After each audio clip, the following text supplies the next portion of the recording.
आपण केलं होतं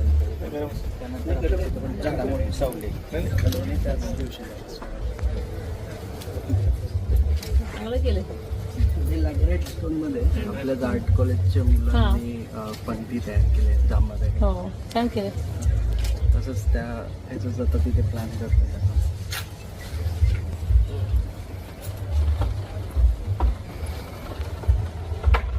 आणि ते आपलं जाधवबाई होतं तेव्हा तुमचा बरोबर आहे. तेव्हाचा तेव्हा मला वाटतं 15 वर्षाचं नाही.